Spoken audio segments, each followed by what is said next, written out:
and it's a problem for the economy overall. Okay, filling. Okay. So now, what do we need to return to an era when, we look at the 1930s, 1940s, 1950s, workers had more power, confidence, more unions, and to pass many of these laws that have given us these rights today? And how do we return to that? Luckily, I think we're at the beginnings of seeing that now. But I want to highlight a common link between the two: strong unions and strong laws. Well, first, sorry, I just want to first highlight this, which is there's a mutually reinforcing link, right? So that right now, for the last 20 years, I've worked a lot. I mentioned I worked a lot on living wage campaigns. We can pass laws, we can win a law at the city level and sometimes at the state level, but it doesn't mean it gets enforced, right? And we've got lots of laws on the books that are not enforced. City of Buffalo, they told me, I called them once to say, what's going on with your living wage law? You don't seem to be enforcing it. They said, oh, we don't enforce half the laws. No one's paying attention, right? So what do you need to get a law enforced? It's usually when workers are like, well, why is that? I don't want to. Yeah, yeah. And even before general that, strike. right? General strike. As opposed to here. Right. Yeah, yeah.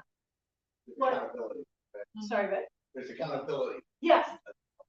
And even before that, workers know their rights, and it's with a union that they know the right to wage. They might have, not learned about law that provides healthcare or whatever it might be. Unions help workers know their rights, and then they have the confidence. If you're a non-union workplace and you're not getting the minimum wage, what are you going to do, right? If you complain, you could just be fired. And even if it's illegal, what are you going to do? Get a lawyer and wait 5 years? So with a union, it's much more likely that the laws are enforced. And also, once we have laws, it's more likely that rules. So it's a mutually enforced. And these together bring the conditions of jobs up. So the common link between these two, the ability to unionize, the ability to pass from laws, common connection here, one of them is the notion of democracy, right? And the whole idea that workers have the confidence to demand a voice in the workplace and to demand a voice, right? And to feel like it matters. Because a lot of people think like I could go cast a ballot, but nothing's changed. So democracy doesn't feel real to them, or they're actively excluded from voting, kept off the voter rolls. And the same thing in their workplaces, they feel like they can't speak out or get fired. And so I think in one way to reinvigorate the struggle for good jobs, for bad jobs to good jobs, is part of the struggle to maintain and revitalize to fight against authoritarianism in the workplace and to fight against authoritarianism in our society. And in fact, we've seen unions grow in times of political upheaval. In the 1930s, when workers were really demanding that we treat them fairly and that we have a voice in society. In the 1960s, there was a strong overlap between the civil rights movement and the union movement. We saw unionization spreading, particularly in the public sector, in many cities and states around the country. Okay, so I think just to think about where we're going to go from here, I feel like giving this talk today versus even a month ago, it just feels a lot different. I think it's just in the air that things can in fact change. Workers are showing us that. We see that approval of labor unions is at its highest point since 1965. And what's interesting to note is, does anyone know when the approval was at its lowest? The 1930s, when was the approval? Was it during the Great Recession? exactly, in 2009, 2010. And do you have a thought as to why that Yeah, workers have no power. power at all? And not only no power, but the bosses, Wall Street came out and said there was a crisis and it's workers' fault. Workers bought houses they couldn't afford. Public school teachers got pensions instead of breaking the bank. It's the workers' fault, right? And it took a while to climb out of that. And I think partly by Wall Street and saw the Chicago teachers strike, we began to change that message and to begin to turn around and say, wait a minute, that was Wall Street that did that. That wasn't workers didn't cause that. And so now we see public support for really at an all-time high because they realize this economy is not there. It's not working. So we know that unions tend to grow in periods of upsurge. And in fact, it seems right now there's a book, my old colleague from Mass University of Boston wrote a book, Upsurge. It feels we have a lot of feelings in the air that this is a moment. Saw last year was a big increase in the number of strikes, and particularly in the private sector, where workers have not striked for a while. We still are not at clearly we're not at the place like the 1930s or 1960s, but it's actually changing so fast. Just keeping track of the number of workers engaging is kind of catching up like wildfire. I was mentioning Peter earlier. I was in North Carolina last week, where I was hearing from fast food organizers that they have not been able to keep up. They're just driving around and they've seen people just walk out, like basically striking, like walking out of workplaces and without even being there yet. People are just so fed up. So we may, in fact, be at a place at something like another. So I guess the point is, if we're going to convert bad jobs to good jobs, is to first to remember that all of the theories that were told from the economists and policymakers who say it's about technology or it's about skill level or about trade, that's not really it. It is about power. It's a power struggle between the employers who've been making money by jobs bad and the workers who need to rest that to come together. Just as employers organize themselves, workers have to organize ourselves in order to make these jobs better. And I guess I want to just end by saying I think this really is this monumental moment that we're going to look back on in 30 years and be like, those were the years when things dramatically changed. And we don't know yet. The story is not written. We don't know which side is going to battle. It may be that we look back and say that the path we went down was the path of authority, where the bosses took over and totally crushed us in the workplace, and where we ended democracy, where we stopped really electing candidates and just had rulers from above in countries around the world. We have people using force, calling the police on us, using National Guard to crush our movements. That's a potential path on right now, and there's a real chance that can happen.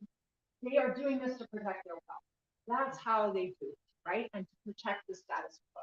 That's how they maintain the system they have is moving towards authoritarian, right? They can't keep it in control. The other path is a path that says we're going to have to exist by building a global racial economy. That means something that is real in the ballot box and it's real in work. And it's something that's going to include all of us. And we built on this. The first path is one that's about protecting their wealth. This second path, I would say, has to be centered around human needs, right? So our jobs, when we think about converting a bad job to a good job, I think this is a moment for us not to just think about wages and pensions. Those are absolutely important. But I think we also should be demanding something that is about taking care of one another, taking care of ourselves, taking care of the planet, work that is rewarding for us, that feels like we're nurturing ourselves. Right? In the past, we did great to demand, good jobs that give us stability. I think it's a moment to really say it should be about human needs and taking care of one another. And I think also we don't really have a choice, right? So it's like this is a moment we're facing a crisis on all levels, and we do need to like turn inward in the sense of taking care of one another, taking care of the planet in order to survive. So I'm going to end it there and pass it over, I think, to our next person. So thank you so much.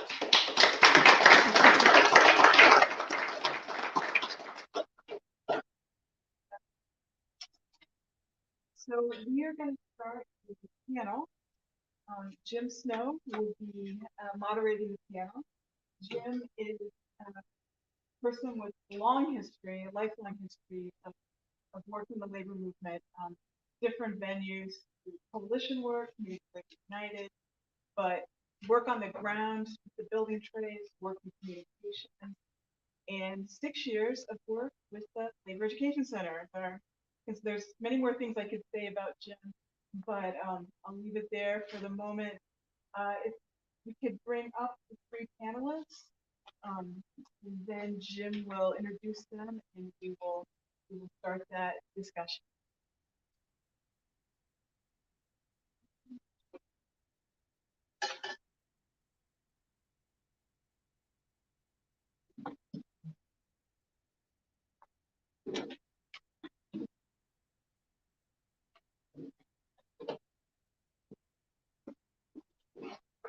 Thank you, Kim, and pleasure to be here today. Allies in the struggle, and one thing that the opponents of good jobs have done is for us was Stephanie Loosman back, and that's really a treasure to our movements, and like person. So glad that you're here with us. So we have a brief panel, a small panel, brief but small, of folks who are seeing firsthand what bad jobs are and doing their best to improve them. It's an uphill struggle, as we've heard, because of the power of the companies, people that we have to deal with. So it kind of breaks down into 2 areas. One is the battleground that exists right now between the forces of progress and the companies that are reaping literally billions of dollars off poor working people who subscribe to their websites and try to support themselves and their families by driving occasionally during the course of the workday and hopefully getting some measure of payment out of the corporation. That's about where it stands with them. And the interesting thing about the situation for gig worker drivers in the movement is they're in precisely on the 50-yard line with the football analogy. On the one goal line is the companies that are forcing this issue and continuing to exploit them to potentially endanger many more industries than their own through their employment practices. And on the other end of the football field is the Attorney General and increasingly importantly, the General Counsel of the National Labor Relations Board, who are upholding our view of what jobs should be, that they should be paid well, they should be benefited, they should be allied with an employer, even if intermittently, that should be regular employees. So those forces are opposing each other, and the drivers, it seems to me, are right in the middle. And part of the reason for this event today is to try to flesh out exactly where that conflict is going from the point of view of drivers. And then after the drivers speak, we'll have representatives of the construction industry, the labor movement and the construction industry, explain what the ongoing battle is in that field to try and drag goodness out of an industry that really is not so good in many cases. So first, let's welcome from the Boston Independent Drivers Guild, Beth Enrique Griffith. Hi,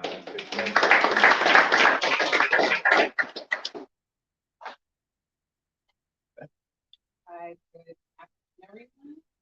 Thank you so much for having us here. So the Boston Independent Drivers Guild actually started at about the end of 2008, and I'm not one of the founding members. However, I had the pleasure of being mentored by one of the founding members, and he's still a board member of ours. And it was a group of drivers. The first meeting was around 100 drivers that got together because they realized they had a lot of things in common, a lot of issues. They got into the gig economy, into rideshare, because they could work when they wanted to. They could set their schedules. But they also had, some complaints, like they feared for their safety. They feared discrimination, they feared retaliation. And also another thing, they didn't like the 5 pay cuts that happened under duress, at the time. And that's how our organization was started. And we're happy to represent about 70% of rideshare drivers are Black, brown, and immigrant. And we're just fighting, we're pressuring, we put pressure, our organization put pressure on Attorney General to hold big tech accountable because their business model is illegal right now. So we apply pressure for that. We also have legislation up at the State House. Our bill is called the Rideshare Drivers Bill of Rights, and it guarantees a wage floor, certain rights, money for a worker center, no matter what the outcome of the Attorney General's battle with big tech is, because we realize and we demand that no matter what our status is, we still need to have certain rights. We still need to have a wage floor. We need to be able to support our families, and we're more like dependent contractors instead of independent contractors. A lot of us, we receive some type of state subsidy, whether it's for healthcare, whether our children receive free and reduced price lunch, whether it's subsidized housing, whether it's, rental assistance, whether it's SNAP benefits, food stamps, legal aid. A lot of our drivers, some of them are working 80 hours a week, working multiple jobs, and they still can't afford to support themselves, support their families here. And a lot of us are responsible for supporting our families abroad too. And, we are just concerned about that. We're concerned about our safety on the job, on being harassed. A lot of us are getting killed. We're getting carjacked. We're getting, we're getting threatened, and we have no due process. Our lives and our livelihoods are on the line. And I don't know how many of you know this, but these companies are required to have $1 million policy, but that's for their passenger. Those poor drivers that were assassinated, carjacked, woman in Philadelphia, that policy, that $1 million isn't going to her family, or the gentleman that was carjacked in the DMV area recently. That money doesn't go to his family. They had to start a GoFundMe for him. That's what they do. They start GoFundMe. So these companies, big tech companies, have no culpability when it comes to us. And we need to really stick it to them from every angle, legislatively, the ballot legally, because these companies are making a profit. You know, these CEOs are making millions. Dara and Logan need to cut their pay and raise ours, definitely. And I don't know, do you guys know too that there's a ballot initiative? There's a question on the ballot for November 8th. How many of you all know about that? How come you two didn't raise your hand? You knew Well, about I do. Oh, you do know. What about you? Did you know about the ballot question? Okay, so there's a ballot question on the ballot November 8th, and it's basically to basically take away more of our rights and to permanently turn us and basically 300,000 other app-based workers, you know, into a subclass of worker.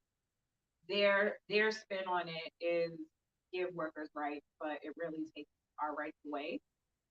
And so I just want to ask everyone, how many of y'all are at least 18 or above? So everyone here is legal. Okay, that's good. So how many of y'all are registered to vote? And how many of y'all actually vote? Okay, so gonna need everyone to kind of do us a favor, because we are having, if you could go to prop22mass.com, so sign up, get involved. Oh, Massachusetts, oh yeah, they changed it. Thank you. See, that's why I have this guy over here. This is Raheem. See, they keep changing the name. I'm confused. I apologize for that. But you can go to that website. What was it again? Massachusetts is not for sale. MassachusettsNotForSale.com. Sign up, get involved. We will be having Save the Vote. Hopefully, can we zoom in on voting? I don't know Did Charlie Baker sign that into law yet? But I want everyone to sign up, register to vote, and hopefully you can mail in your ballot. If not, just go to the polls this November. Hopefully, ballot question will get thrown out soon. That's what we're hoping for. But if not, we just need everyone to get involved and fight this ballot question.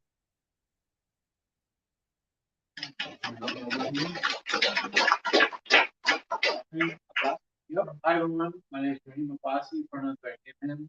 Originally born and raised from Boston, so thanks for hosting us down here. Last time I was here a month ago, we got such a warm reception. I was like shocked. Like this, I never come down here, so we really appreciate the invitation as well. I work for Massachusetts Not for Sale. I'm an organizer organizing drivers and gig workers. I myself am a gig worker. Just a month ago, I was still delivering y'all's food and packages and Uber Eats. I was a taxi driver. I drove Uber. I drove Lyft. I've done everything. I've organized cab drivers in the beginning against city and state policy. Organized cabbies against the Uber and Lyft law, that they use the same tactics that they did in 2016-ish. They passed a similar law because they were operating illegally. They got sued, and then they're trying to preempt that lawsuit with a law. So it's the same strategy they're doing now. The Attorney General's suing Uber and Lyft and all these other companies because they're misclassifying us as contractors, employees, because we don't fit in the ABC test. Doesn't work for us. Personally, I don't think the binary of employees contractors works anymore for the gig economy. We're somewhere in the middle. But we all know the term flexibility. It's really about flexibility to work more hours or work less hours. It's not about actual flexibility. And this job, I always tell people, when people discover this job, they realize that their income is function of how many hours they work.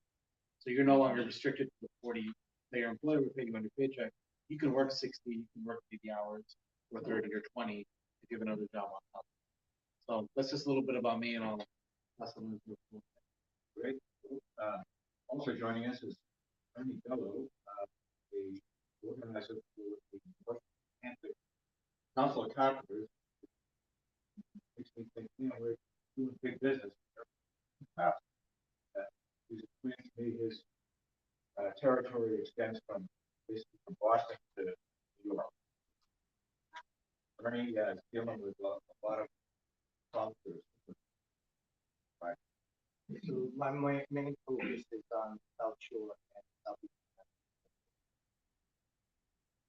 I'm starting with my thing. So I am an organizer with the department, and part of my daily activities, duties are to speak to decision makers, policy makers, politicians, developers, contractors, right on down to the individual. The majority of my time spent talking to work because that's where we find out where the issue and what's going on in the industry. That's where you get the pulse. It's from talking to the work. I think that's the most crucial part to this whole thing, organizing, is that you get the worker's perspective. I don't necessarily care with corporate America. I'm concerned with the work. I represent workers, and they pay me to fight for them. So most of my focus is not in the union work. I speak to non-union developers, developers that do not have an agreement with our council, contractors, subcontractors, workers who are not under the party. And in my ventures,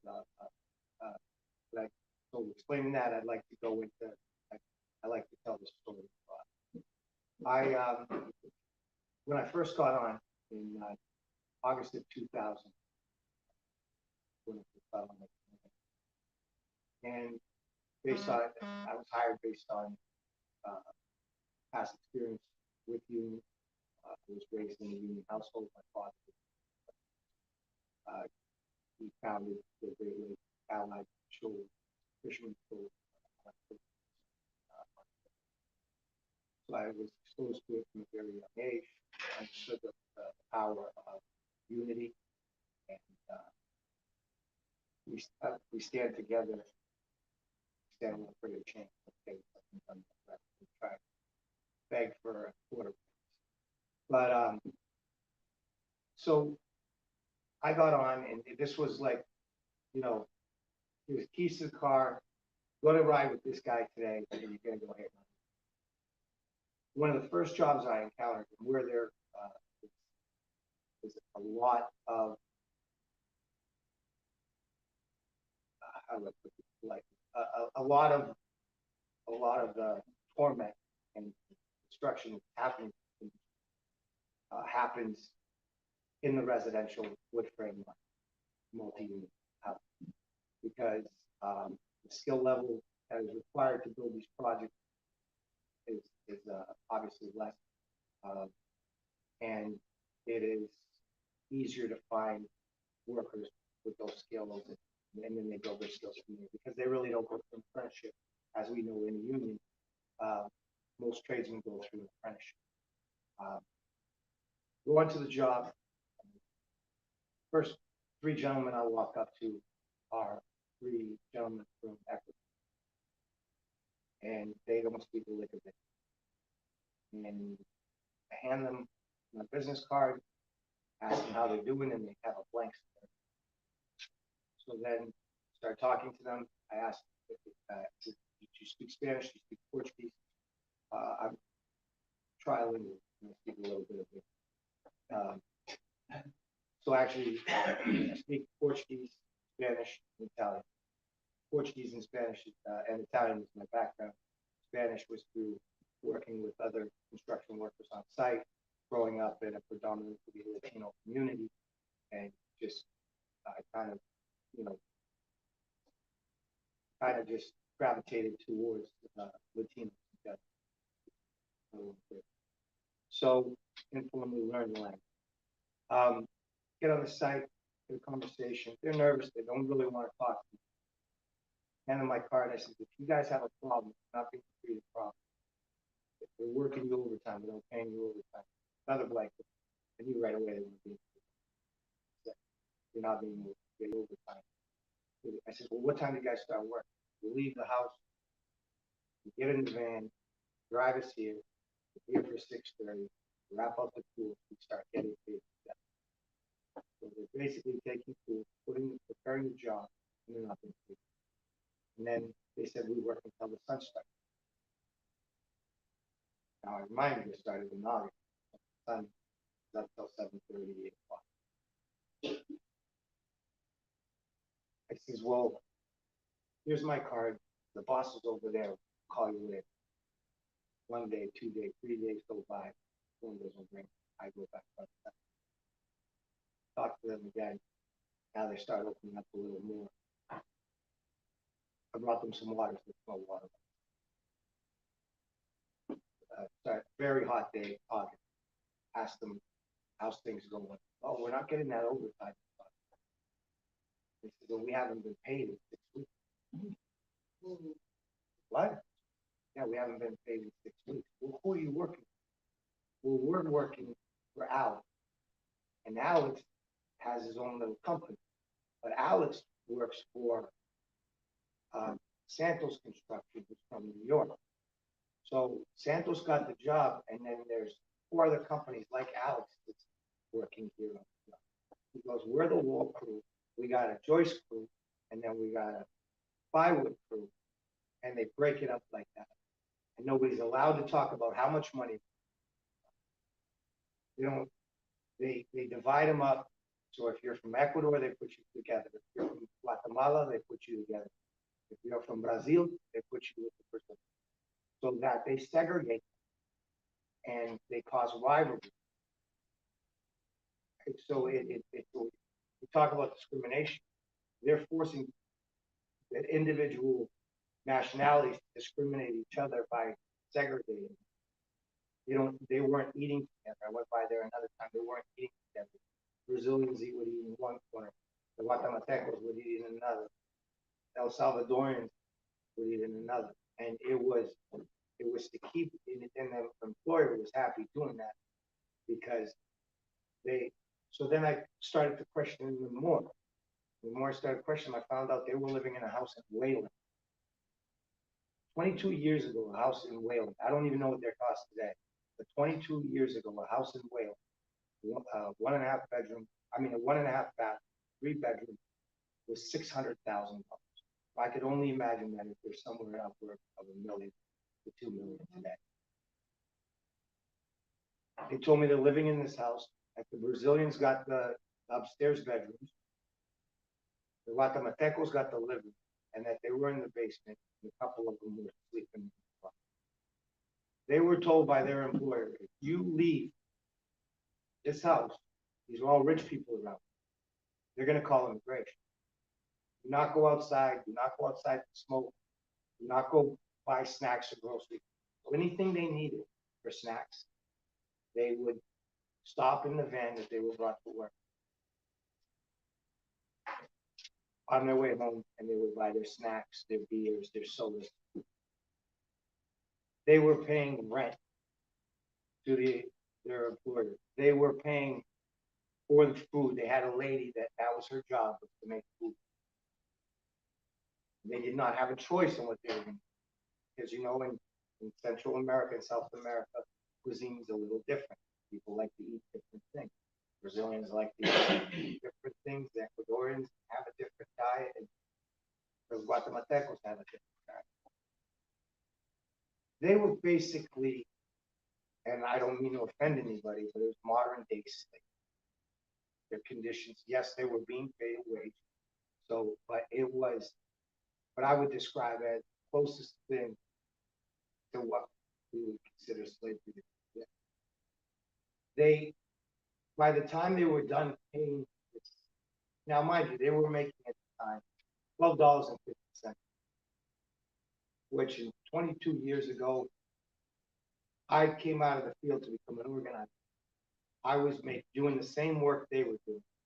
I was making $19.78, plus I had $14 package, meaning benefits, health, retirement, and annuity, dental and all. Which comes to what,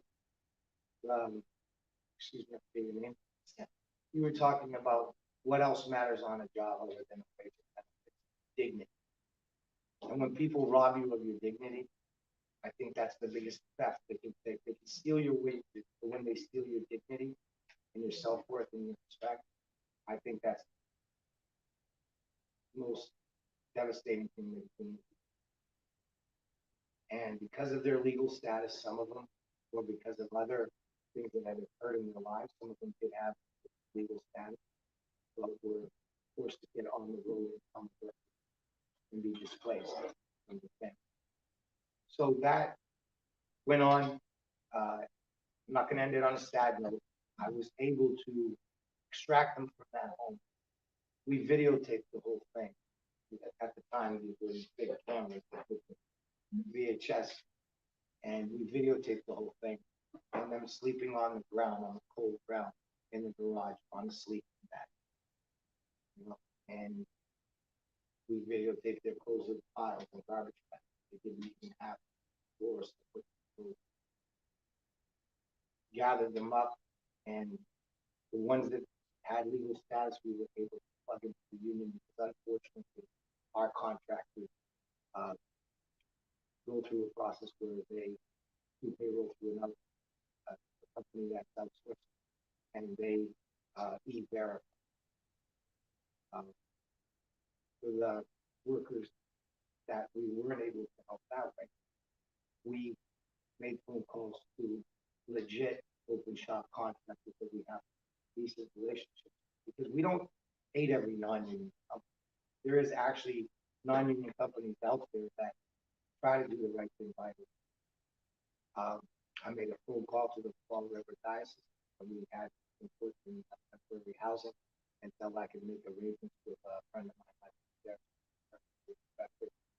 And he told them their situation. He rented them out 3-bedroom, 1.5 bath apartment in the south end of New Bedford with no deposit down, no nothing.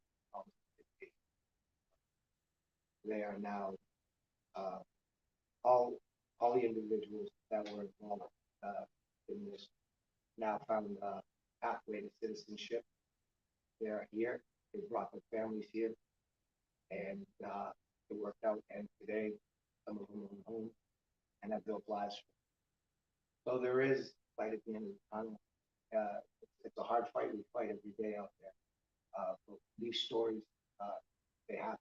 You know, things can't get better as long as we fight. Right now, we're currently working on talk about legislation. We're currently working on 2 bills. We have the up the chain bill that is currently, I believe, just came out of committee and it's due for a vote. Hoping that bill passed, and that is when it gets in front of the governor, that he will sign it. As well in Rhode Island, we have 2 independent bills. We have one for the AFL-CIO that will work closely with the AFL, which is a wage step. And because if an employer, this is insane, right? If one of us goes to a job site that we're working on or to our employer's place of employment, and we steal something that's worth over $1,500, police officer's going to knock on your door, and you're going to be charged with grand theft auto. That's what the open Massachusetts. An employer in East Providence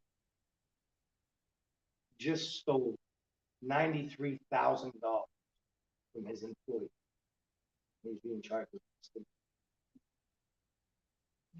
You stole $93,000 worth of income. You went into a bank.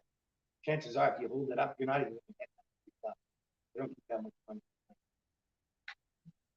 But you would be hauled off to jail, and you would spend the next 10 years of your life in a prison cell.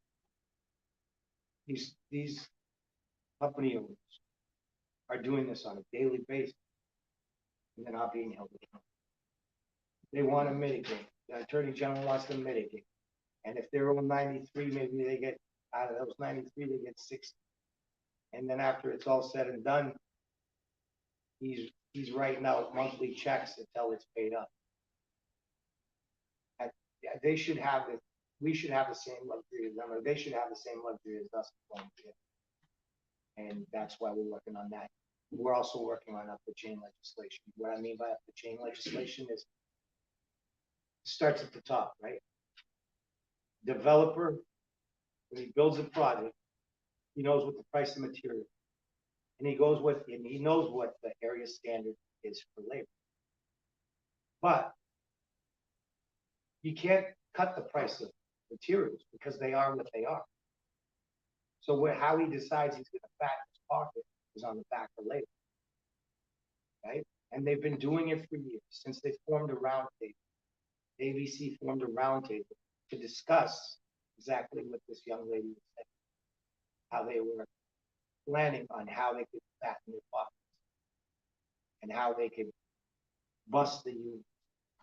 1970, 2 years before I was born, over 70% of all construction in the United States is done on a union basis. Today, the national average is a little higher than the general, somewhere around 13.7. So we've lost a lot of ground, and it's not without trying. Now, I think we've come to a point where they've woken the sleeping giant, and I think just the workers are tired of it, and we're starting to see this thing shift. And like she said, they're either going to crush us and we're going to be under Donald Trump for the next 100 years and his family, or we're going to crush them and get back what is rightfully ours. Because they are nothing without us. We manufacture, we create, we build. And without us, they ain't nothing. Thank you for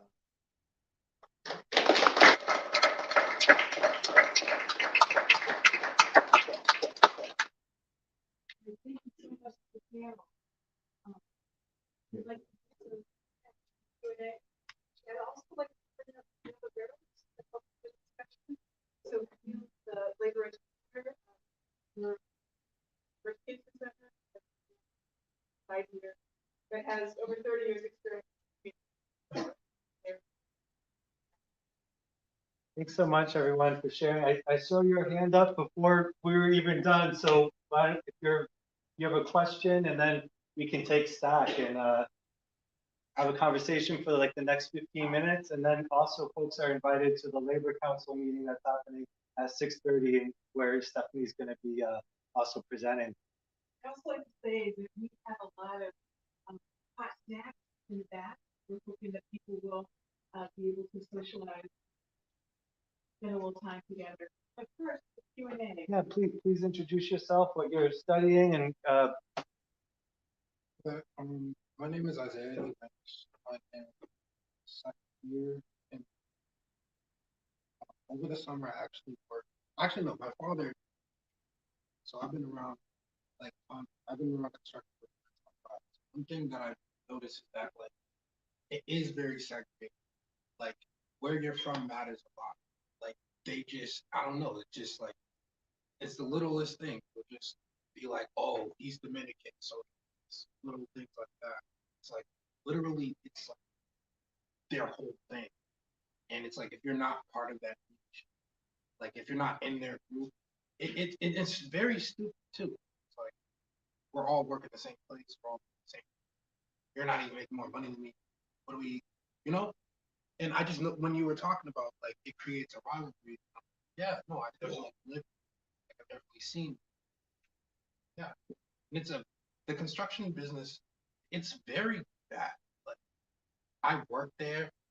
I've seen how it's just like for how hard that they have to work.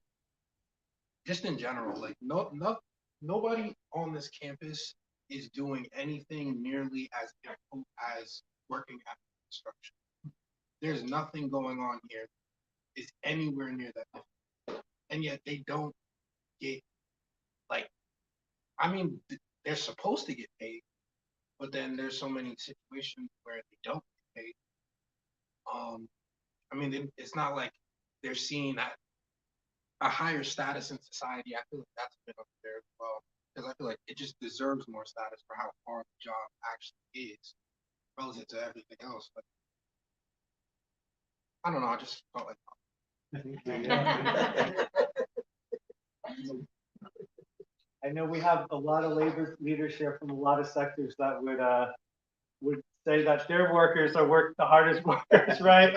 So, I mean, Stephanie really brought us together, looking at our common interests and how can we build power. So, please, like, I know, we have a few different sectors here, and if you'd like to share a little bit about your connection to the gig economy, to misclassified workers. I'm Shane Allen. I'm the representative from that union. I just wanted to say thank you guys for we're definitely voting no on the bill, right? That's the ask. Verified. We have to vote no. But we represent the entity formerly known as Peapod, Shop by Home, the Shop Run, members that the delivery vans, trucks, or whatnot. And that bill is definitely, we see that as a threat, our membership and our folks that work that. So we're behind you guys 100%, and I want to get more of that out there. You know. And can we plug the campaign a little bit? So the whole thing. Thank you for bringing it up too. That's like when we're breathing and drinking and breathing every day. The first thing when I talk to a driver, I say, first of all, if your employer was spending $100 million to change the law, to change your employment status, no matter what the company was, but especially a big tech company, what are your thoughts? And they laugh. I go, it's going to be awful. And I go, do you vote on is it fair that everybody gets to vote on your job? You don't vote on the mailman's job, the teacher's job, the cop's job, even a public sector job. You don't directly vote on their status, compensation method, or whatever. That's not fair, because they know, these big tech companies know that they already played the card of paying off the legislature for all the campaign committees. I fought against that myself. We went up $50 million against maybe $20,000. We didn't win. Spoiler alert. So that's the kind of big thing we're going up against here. And as workers, as kind of people in this limbo, we don't know what these future questions are going to be for us. Like the professor was saying, right? How do we build school? And that's the next step. So I like to say, and our boss Jonathan Paz likes to say that right now we're on the defensive. We're on the defensive right now, and then after November we'll win. We'll jump up the trenches because that's the next big fight. We're gonna have hundreds of union organizers reaching out to every community in the state for organized gig work. That's the plan. That's what I want long term, because I've been there and it sucks to not have anybody on. Right? We tried to get the Teamsters on board with the cabbies. We tried to get we had the steel workers on for a long time. We only get so far, and then somewhere some elected would kind of put their foot down and say, hey, enough of this, we don't want to get out. And a lot of people said it quietly, but I'm going to say it out loud. That's my piece on it. Yeah, I'm interested in the notion of flexibility for the worker, and whether there's something unique about the advent of the App Store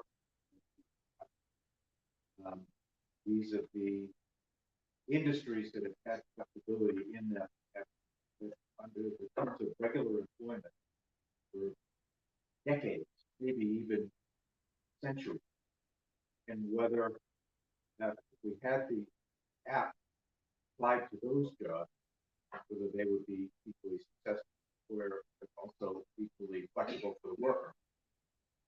And I'm curious, do you know that over the decades, places like the longshoring industry, the maritime industry, the entertainment industry, the construction industry, the hospitality industry, all of these industries have had arrangements where the worker appears, presents himself or herself, obtains employment for that particular moment, and then goes away and decides the next time he or she wants employment to show up under the terms of that arrangement. Shape up on the waterfront, where longshoremen go on a day that they would like to work, and they get subject to a selection process. They go out to work on the dock.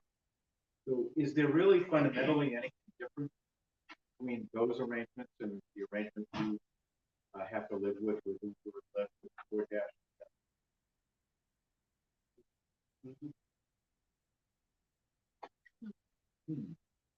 I really think, I mean, the real difference is, I would say, the pay scale. Longshoremen make a lot of money. And Doing something good about this comparison. Go ahead. yes, and I would say also, if they're not compensated fairly, they have the power to basically shut down the world, because as we can see, you know what happens when courts get backed up.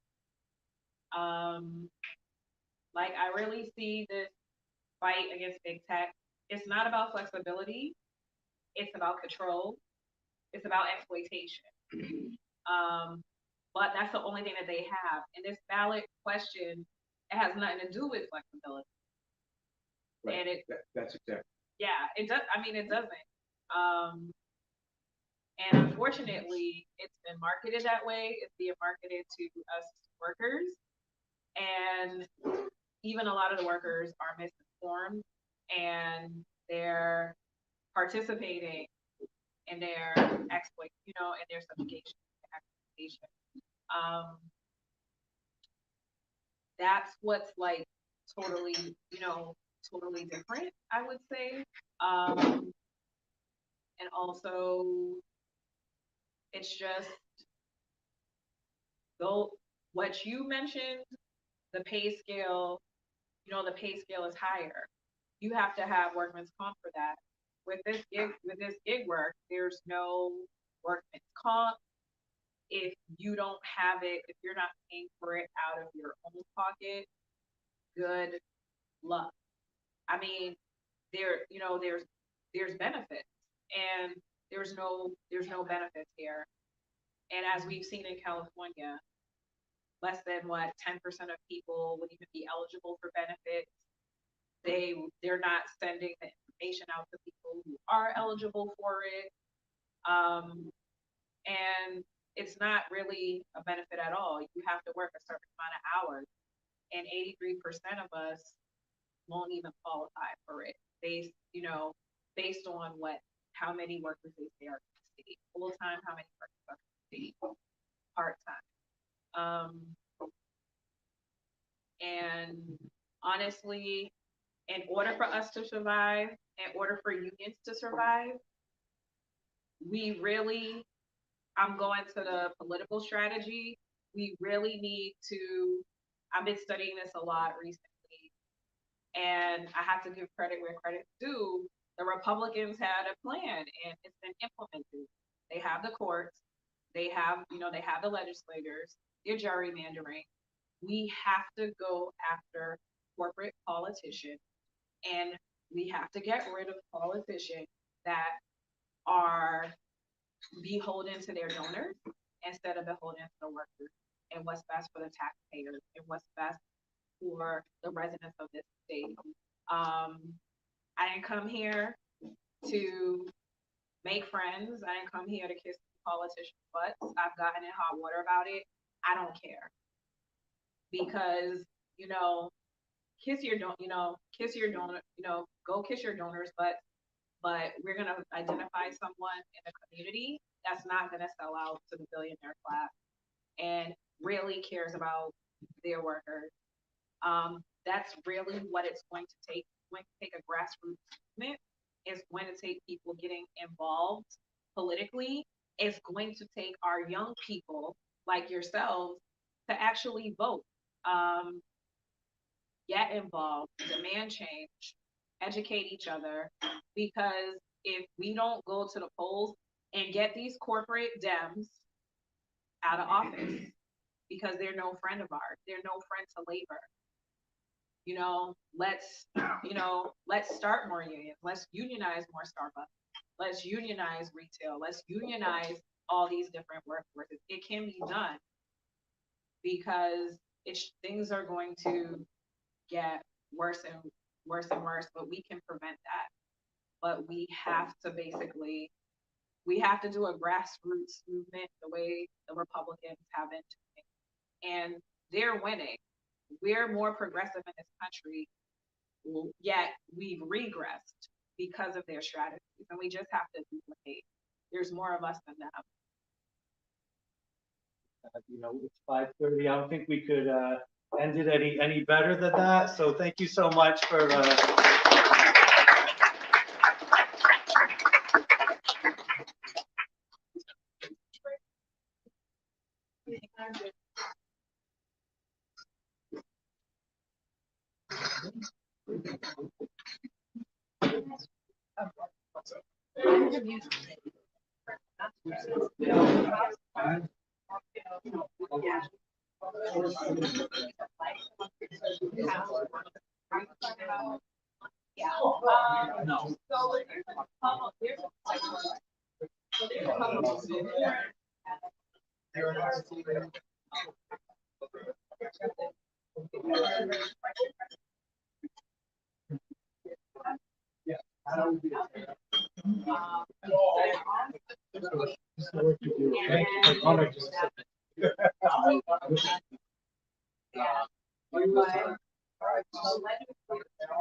Yeah, I was like, and I'm like, why not just give the work I mean, Yeah.